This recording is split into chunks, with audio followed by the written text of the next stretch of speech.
बच्चों, in the last class मैंने आप लोगों को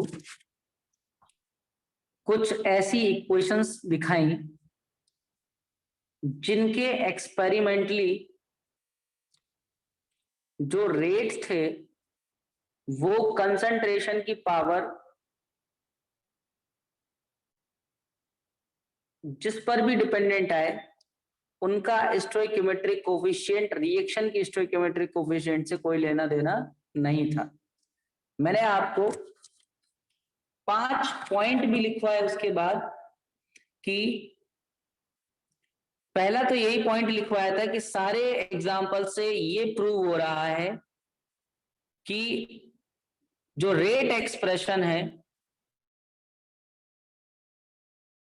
उसका स्टोइकियोमेट्री से कोई लेना देना नहीं है। It is always determined experimentally, it is fixed, but stoichiometric coefficient जो है it can be change, it depends student के ऊपर कि स्टूडेंट जो है वो किसी रिएक्शन को क्या बेटा वो क्वेश्चन तो बता दीजिए जो आपने लास्ट क्लास में दिया था हम लोगों को। वो नहीं आया तुम्हें?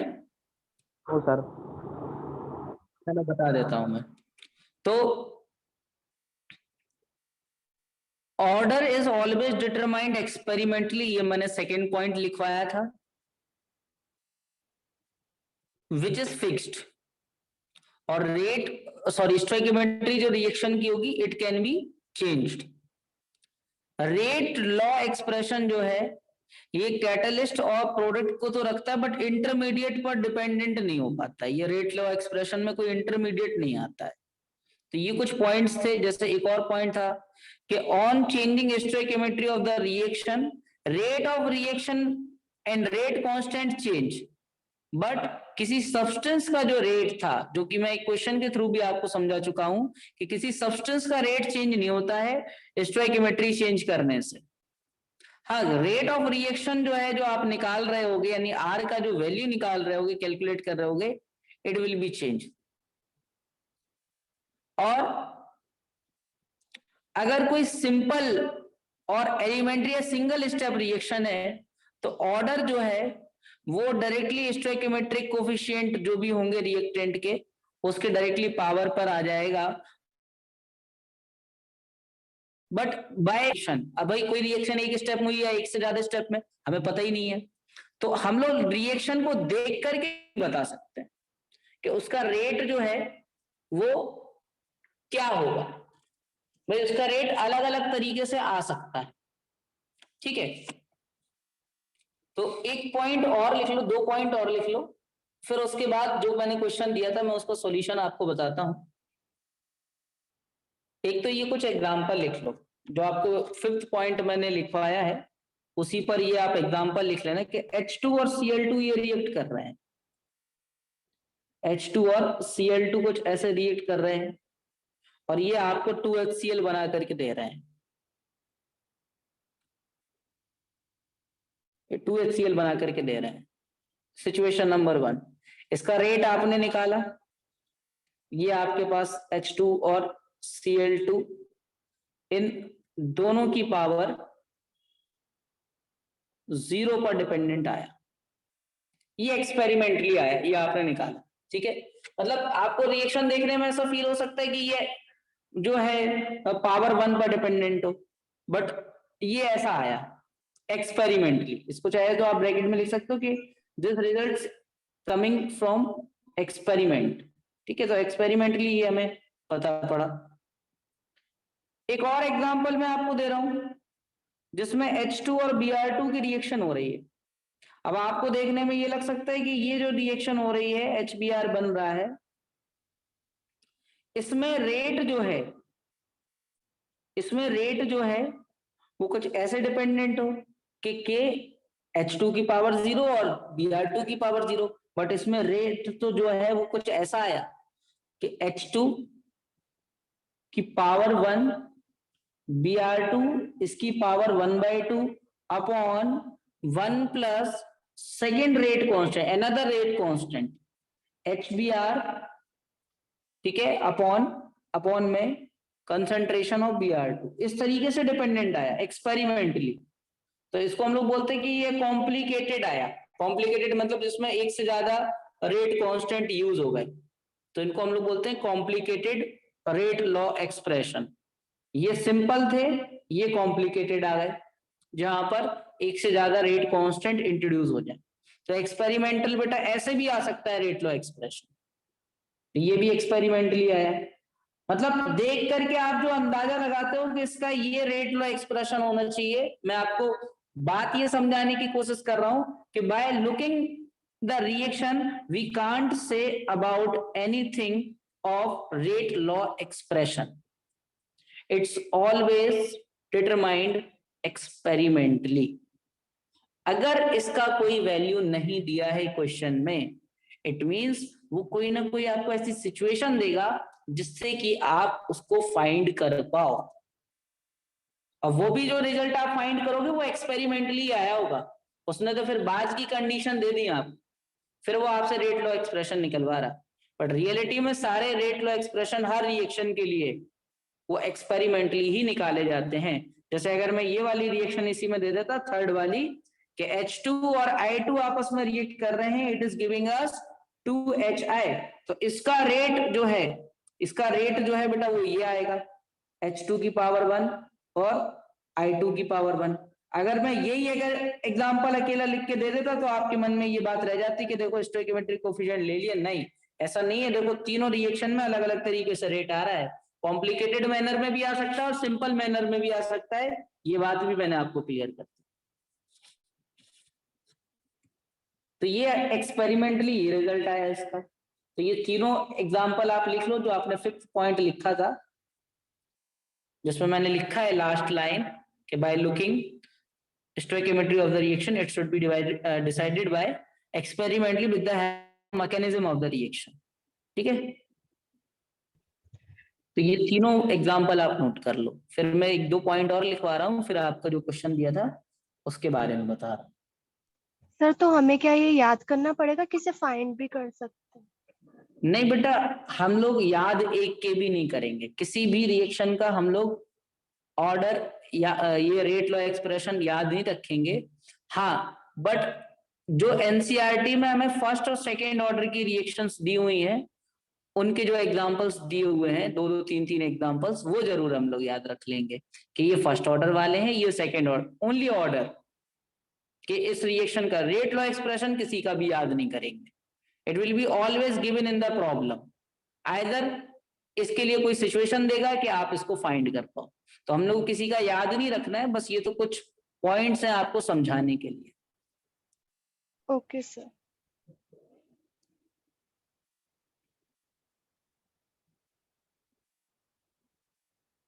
क्या सभी बच्चों ने नोट कर लिया? सर एक सेकंड दो। ओके ओके, लिखो।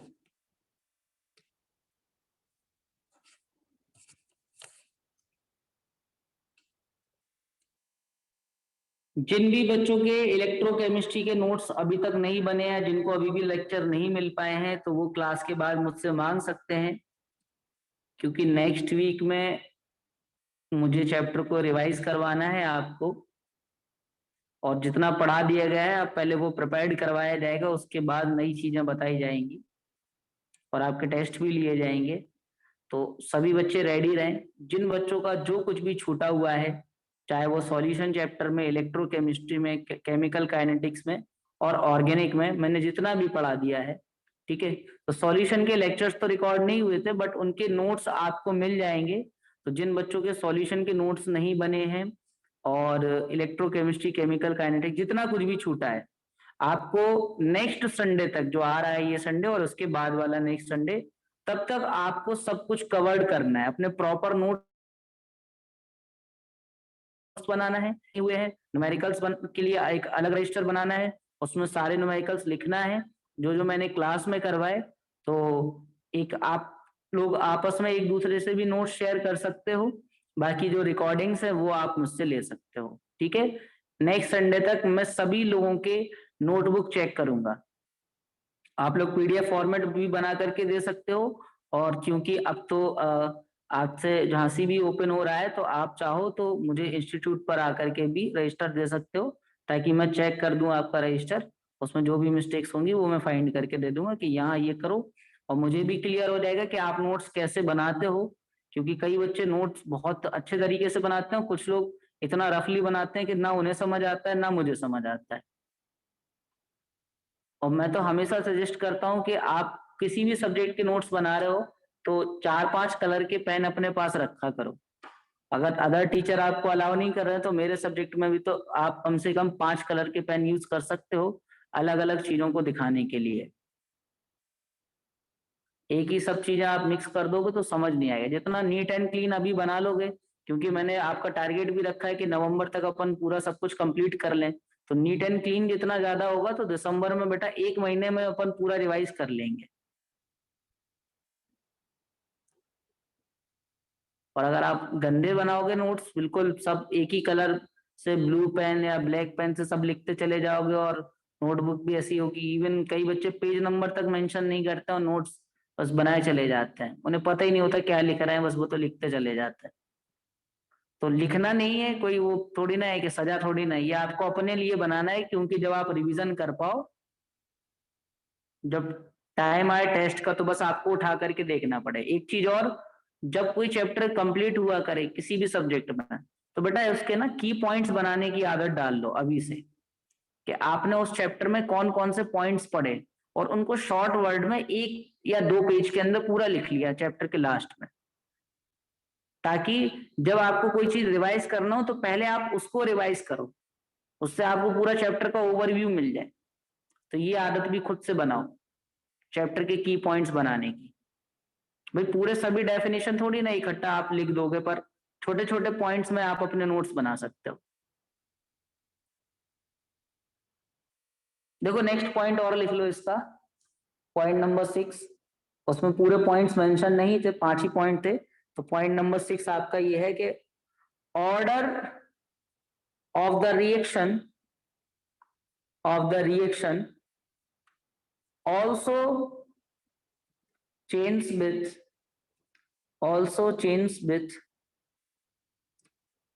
condition under which reaction is performed। बच्चों ऑर्डर बदल सकता है, जैसे मान लीजिए किसी रिएक्शन का ऑर्डर 2 आ रहा हो, आपने किसी मान लीजिए 1 एटमॉस्फेरिक प्रेशर और 25 डिग्री सेल्सियस टेम्परेचर पर उस रिएक्शन को किया, उसका आपको ऑर्डर पता पड़ा कि उसका ऑर्डर आया 1 या 2, कुछ भी ऑर्डर आ रहा हो, बट आपने उसके पैरामीटर्स ही चेंज कर दिए रिएक्शन होने के। आपने पैरामीटर्स चेंज किए, तो हो सकता है कि उसका रेट चेंज हुआ हो सकता है कि उसकी डिपेंडेंसी किसी सब्सटेंस के कंसंट्रेशन पर चेंज हुई हो। तो order can be change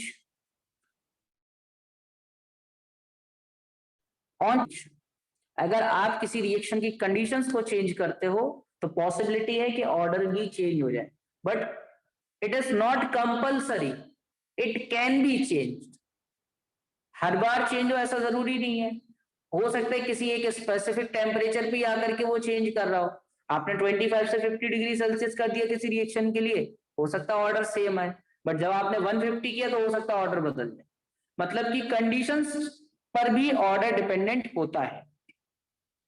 In the last note, that is decomposition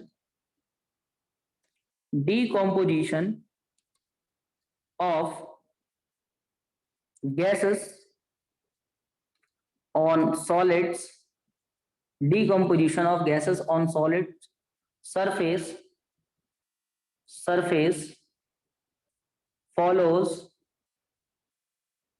follows first order at very low pressure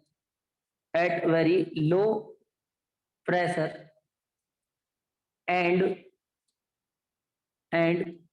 zero order at high pressure. अब ये जो गैसेस या किसी सॉलिड्स का मतलब गैसेस का आप डिकम्पोजिशन कर रहे हो, ठीक है, किसी सॉलिड सरफेस पर, तो ये जो कन्वर्ट हो रहा होगा गैस डिकम्पोज जो अपने आप को कर रहा होगा किसी सॉलिड के सरफेस पर, ये अगर प्रेशर कम होगा तो ये फर्स्ट ऑर्डर के काइनेटिक्स को फॉलो करेगा। अभी हम लोग काइनेटिक्स सीखेंगे सभी का कि जीरो ऑर्डर पर, फर्स्ट ऑर्डर पर, सेकेंड ऑर्डर या जनरली nth ऑर्डर पर क्या सिचुएशंस आती है कि कोई सब्सटेंस अपने आप को कितने टाइम बाद अपना हाफ कंप्लीट कर देगा, ठीक है, उसका ऑर्डर कैसे डिटरमाइन किया जाएगा या कई सारी चीजें। तो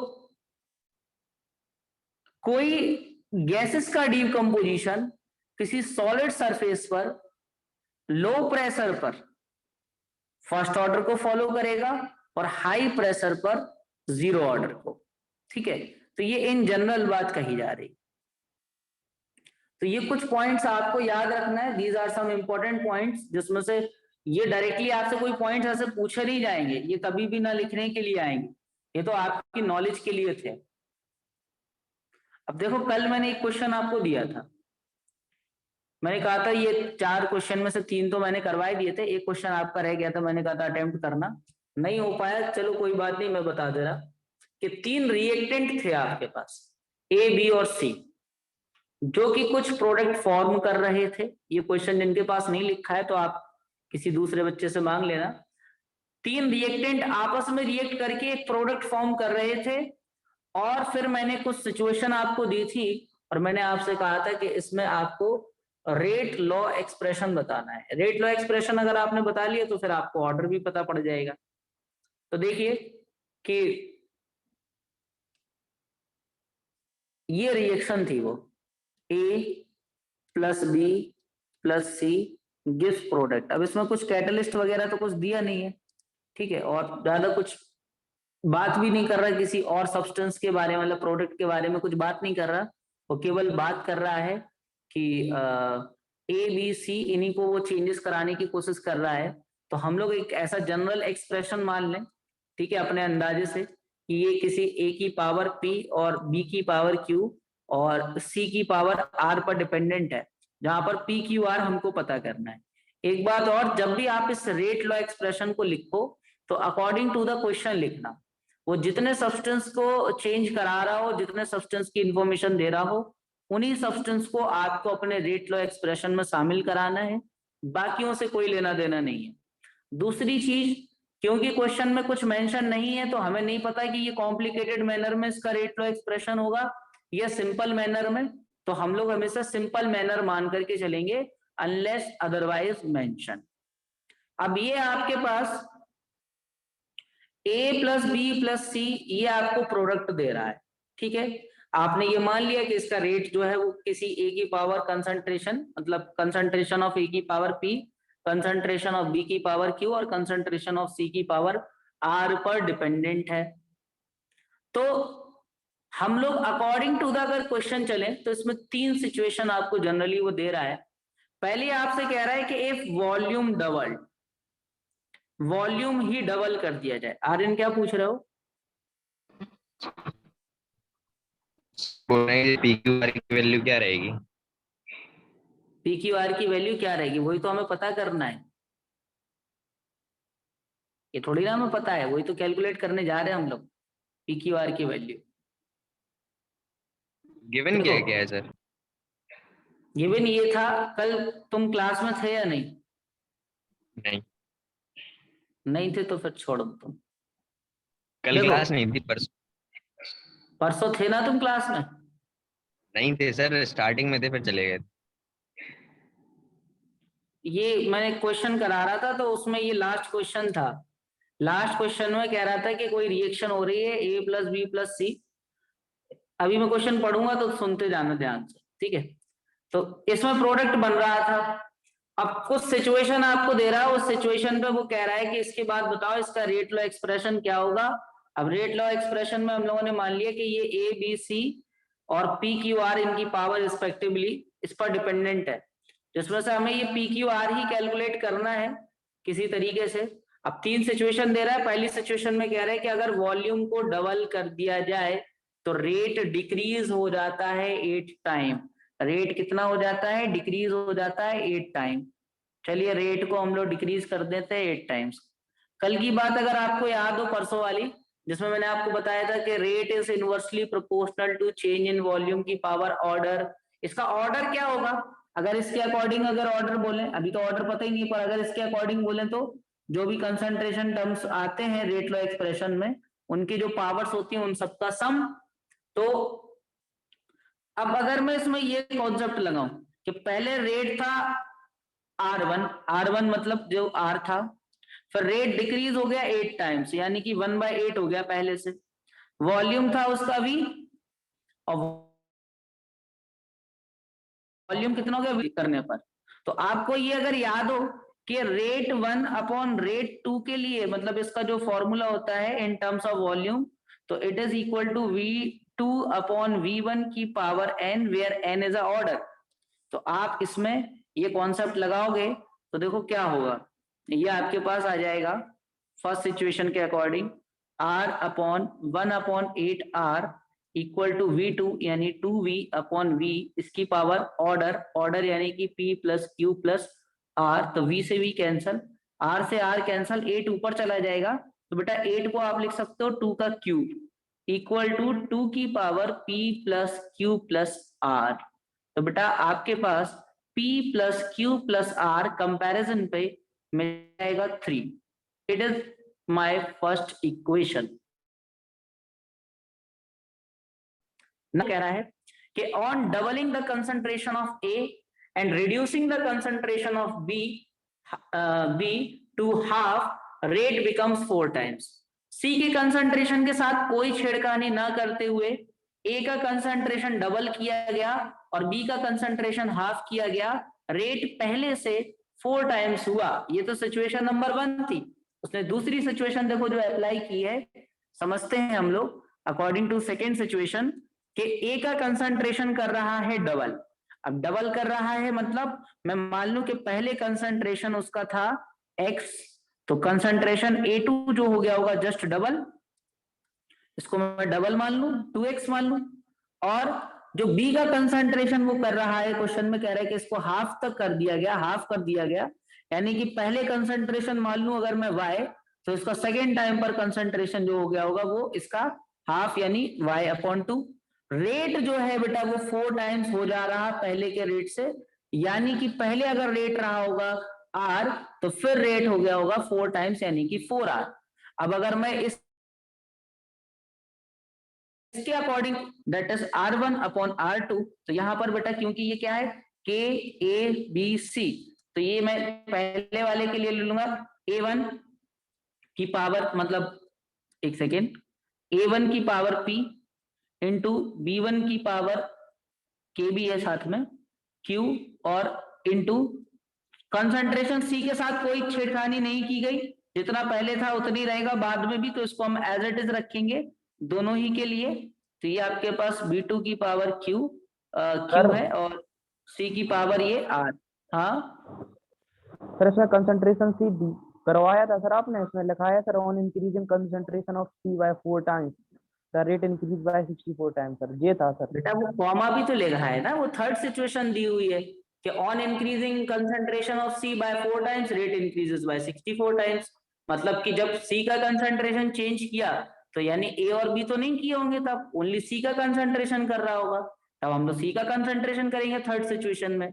but in the second situation उसने केवल A और B के साथ चेंजेस किए, तब रेट 4 टाइम्स हुआ ना। Okay sir.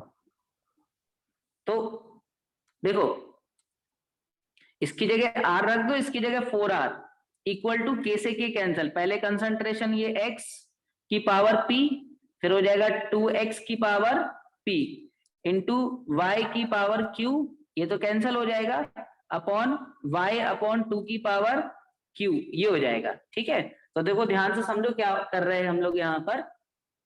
ये आपके पास r से r कैंसल, ये हो जाएगा 1/2। ठीक है, 1/2 का स्क्वायर हो जाएगा, बल्कि 1/2 का स्क्वायर इक्वल टू ये x/2x की पावर कितना p इंटू y/2 की पावर कितना q। भाई अगर पावर सेम हो तो उसको एक ही ब्रैकेट में लिया जा सकता है, x से x कैंसिल हो जाएगा, ये y से y कैंसिल हो जाएगा, 2 ऊपर चला जाएगा।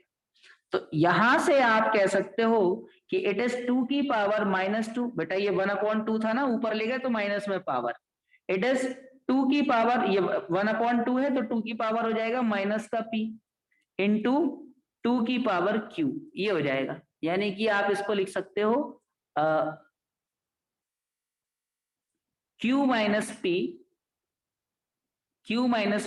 2 की पावर -2 इक्वल टू 2 की पावर q माइनस p। तो q माइनस p का वैल्यू कितना आ जाएगा इधर से -2, और वी कैन से कि p minus q equal to 2। अगर माइनस कॉमन लेना जानते हो डायरेक्टली तो ये क्वेश्चन नंबर 2। अब अकॉर्डिंग टू थर्ड सिचुएशन में बेटा आपसे कह रहा है कि only changing the concentration of C, concentration मान लेते हैं पहले C का था x, फिर कंसंट्रेशन जो है इस C2 का 4 टाइम्स चेंज किया गया, मतलब 4x कर दिया गया। तो रेट पहले था R, फिर वो रेट जो हो गया बेटा वो 64 टाइम्स हो गया, 64R। तो अब मैं अगर इसमें लगाता हूं अपना वो फॉर्मूला R1/R2 इक्वल टू के A1, मतलब ये तो A ही रहेगा, इस पे तो कोई छेड़खानी नहीं की, यहाँ पर भी उसने कुछ चेंजेस नहीं किए, बस कंसंट्रेशन C बदला, ये R था अपॉन के A की पावर P, B की पावर Q और C की पावर ये आपके पास R। तो यहां से आप डायरेक्टली वैल्यू पुट कर दो, R/64R इक्वल टू ये पूरा सब कुछ कैंसिल हो जाएगा, इसकी जगह आप x की पावर R अपॉन 4x की पावर R, तो यहां से ये R से R कैंसल, तो ये बेटा आपके पास कितना आ जाएगा 1/64, दैट इज x/4x इस पूरे की पावर R। ठीक है, ये x से x भी कैंसिल हो जाएगा, तो फाइनली आपके पास जो आएगा वो आएगा 1/4 का क्यूब इक्वल टू 1/4 की पावर R, यानी कि R इक्वल टू बेटा 3, ये आ गया। Now you have 3 equations. पहली इक्वेशन बेटा क्या आई, फर्स्ट इक्वेशन आई P plus Q plus R equal to 3, दूसरी आई P minus Q equal to 2 और थर्ड आई R इक्वल टू 3। अब मैं अगर इन तीनों इक्वेशंस में अगर मैं इधर पे R का वैल्यू पुट कर दूं तो it will become P plus Q plus 3 equal to 3, so 3 से 3 कैंसल, तो P plus Q equal to कितना 0। ये आपके पास इक्वेशन नंबर 4 हो गई, ये फर्स्ट इक्वेशन थी, ये सेकंड थी और ये थर्ड इक्वेशन थी। फ्रॉम इक्वेशन 2 and 3, अगर मैं सेकंड और थर्ड इक्वेशन को लेता हूं that is P minus Q equal to 2 और P plus Q equal to 0, तो यहां से Q से Q कैंसल, तो 2P इक्वल टू 2 आ जाएगा, यानी P का वैल्यू बेटा आपके पास 1 आ गया। अगर मैं इसको पुट कर दूं, पुट इन इक्वेशन नंबर 2, तो हमारे पास आंसर आ जाएगा P that is 1 minus Q equal to 2 को इधर ले आओ, Q को इधर, तो Q इक्वल टू आ जाएगा 1 minus 2 that is -1। So our answer will be, जो हमारा आंसर होगा वो होगा R इक्वल टू के A की पावर P यानी कि कितना 2, B की पावर -1 और C की पावर 3। तो इस तरीके से ये क्वेश्चन होना था। लेंथी क्वेश्चन था, मतलब लॉन्ग क्वेश्चन था ये पूरा, पर इससे ना आपको सारे कॉन्सेप्ट क्लियर हो जाएंगे। तो आप इस चारों पेजेस के स्क्रीनशॉट ले, इसका स्क्रीनशॉट ले लो,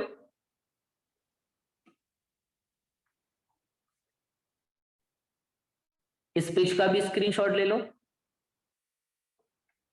आप खुद से आराम से बैठ कर करना। क्या फर्स्ट पेज दिखा दीजिए फिर से।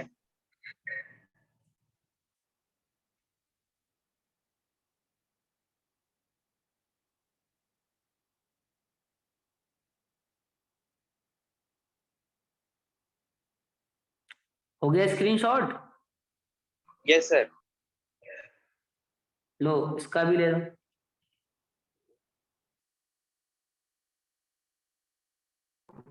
चेंज तो करो सर। अब कुछ लोग धीरे धीरे स्क्रीनशॉट लेते हैं, इस पेज का भी स्क्रीनशॉट लो। हो गया, next sir.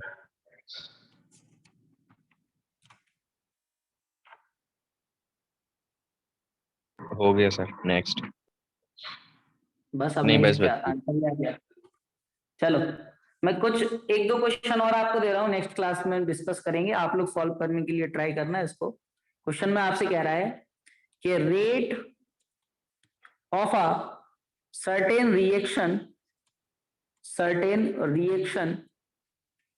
depends on the concentration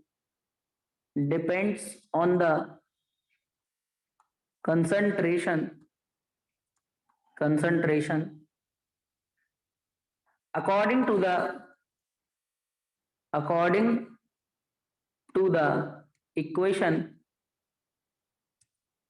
minus dc upon dt equal to k1c upon 1 plus k2c। ठीक है, ये आपके पास C is a where C is a concentration, where C is concentration। आपसे कह रहा है determine order and rate constant of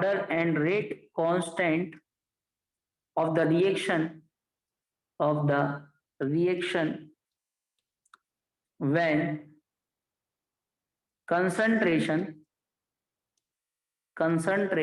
is, part 1 में कह रहा है वेरी वेरी लो, पार्ट 2 में कह रहा है वेरी वेरी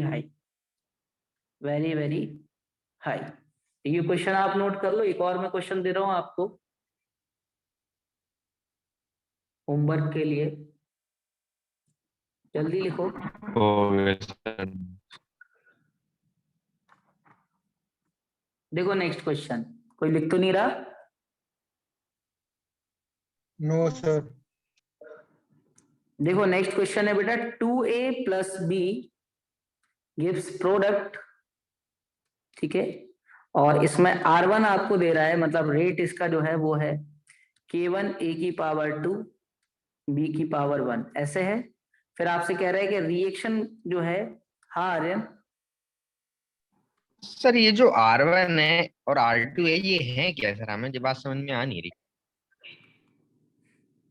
रेट है बेटा ये रिएक्शन के। R1 है, R2 है, एक रिएक्शन के दो रेट नहीं हो सकते। एक रिएक्शन के दो रेट कैसे हो सकते हैं? मतलब दो रेट क्या, डिफरेंट रेट हो सकते हैं? एक ही पर्सन अलग अलग स्पीड से भाग सकता है, पॉसिबिलिटी है।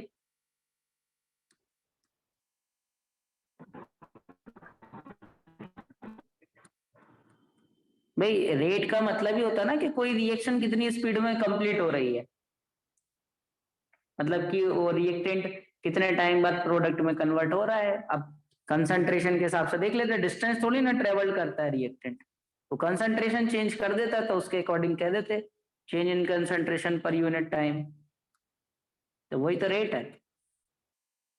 तो ये क्वेश्चन है कि 2a प्लस बी प्रोडक्ट दे रहा था, फिर ये 4a प्लस 2b हुआ, जिसकी वजह से रेट पहले R1 ये था, फिर ये आपका R2 आ गया। अब आपसे डायरेक्टली पूछ रहा है कि बताओ K1 और K2 में क्या रिलेशन होगा और X और Y क्या होंगे।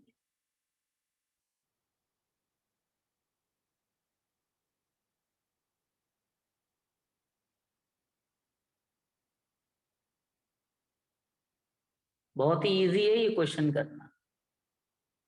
X और Y का आंसर तो देखते साथ समझ आ जाना चाहिए, वो तो वही होगा, रिएक्शन की स्टोइकियोमेट्री बदलने से थोड़ी ना रेट लो एक्सप्रेशन बदलते रहेंगे, वो तो वही रहेंगे बस रिएक्शन के, और तो कुछ कंडीशन हमने चेंज की नहीं है। हाँ K1 K2 में आप रिलेशन निकाल सकते हो क्योंकि स्टोइकियोमेट्री बदली है, तो जो रेट फाइनली रेट ये जो है ये चेंज हुआ होगा। देख लेना कितना क्या चेंज हुआ वो फॉर्मूला लगा करके, नहीं होगा तो हम तो बताएंगे फिर इस क्वेश्चन को। हो गया, नोट हो गया ये? Yes sir. अरे पिछले 3 लेक्चर रिकॉर्डिंग चाहिए थी सर इनकी। मिल जाएगी, शाम तक मिल जाएगी, सभी लेक्चर जितने हुए हैं केमिकल काइनेटिक्स के आज मिल जाएगी। हो गए सर। देखो